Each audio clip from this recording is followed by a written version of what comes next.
Okay, today we're going to be doing a monochromatic painting of a gun, and this is for students who slightly struggle. On the screen here is a painting in the National Portrait Gallery which shows the range of monochrome on a face, varying from white to mid-grey to dark grey to black, following the contour lines of the actual object. And this was done with a variety of artists like Rembrandt, Lucian Freud, Caravaggio, using monochrome to create excellent structural paintings. And we move that, and then basically look at the gun there, as you can see. Basically what I'm going to do now is go and create a range in acrylic. Acrylic paint's obviously been a bit different to oil. They contain PVA. They dry really quickly. So we're going to go from white here, not use as many blocks as some of the other students will be doing. Go to black here, and then create a range through the centre. So we've got to look for on mid-grey. Mix a grey here in the centre.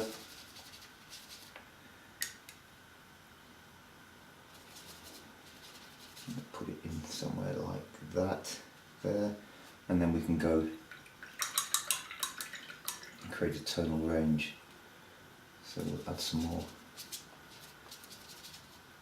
white there, you can see. Going further back, as I say, depending on your ability you could do more boxes. This is just showing different types of tone using black and white acrylic. On the other side we're going to actually use more black. It's trial and error. If you make them too dark you can always go over them. You can label them, number them. At this stage I don't think it's really that necessary, because you should be familiar with these tones from the last sketch we did, where we used pencil lines. Okay, so there is a range there. Now what we're going to do once we've done that is we're going to beam in to the gun and look at a part of the gun and you can see the arrows on there showing the direction of the cubic forms we created previously. And what I'm going to do is now trying to investigate some of the tones on there. So we can start by looking at some mid-tones which are coming round here, like so. Follow the block form and get slightly dark as you turn. So you add a slightly darker tone around here, following the contour lines, the blocks that we created, and coming down around about here. And then what we could do is denote where the dark areas are as well. So you've got the range, dark and light established. So the darkest part will probably be just in the side there, where that part hits the gun. And in some of the areas here which are attaching themselves, you can see them following the block form, and there. So the darkest range is established.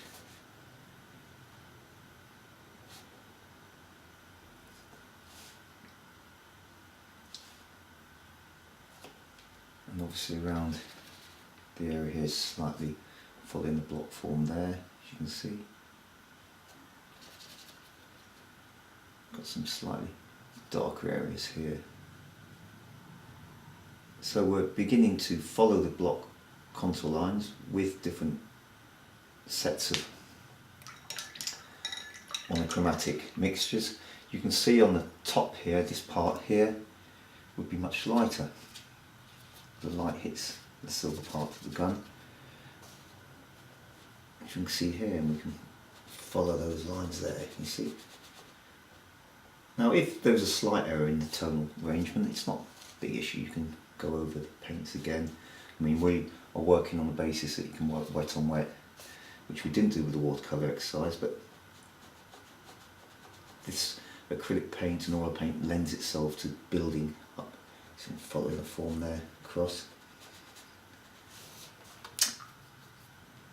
And at the top of the gun we've got a slightly medium dark tone there, which I'm going to apply here on that block. You can see that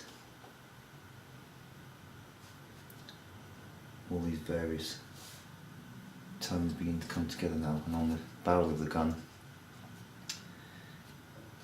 that's obviously curvaceous. You can see the curves there. We can start shading, or putting in the lines.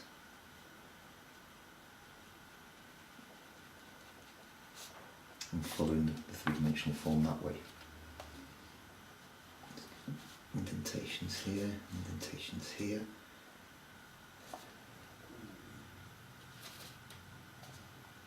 So all the artists of the period,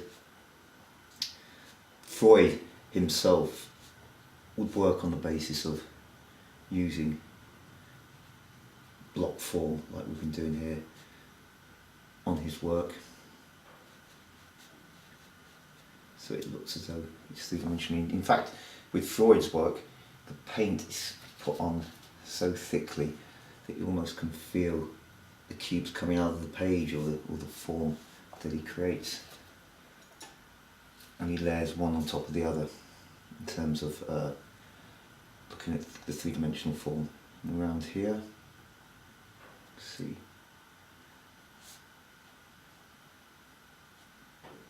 a slight subtle change.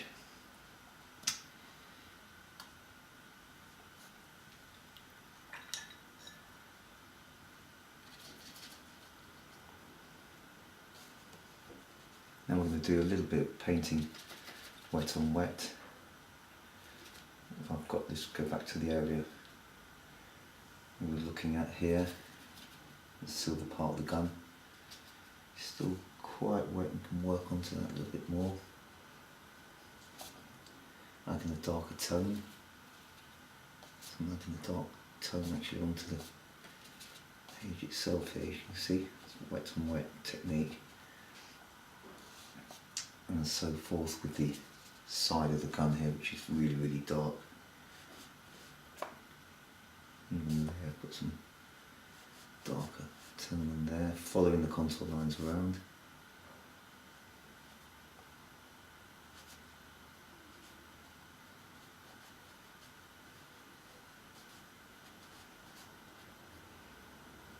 You can see that there's a great range being created here.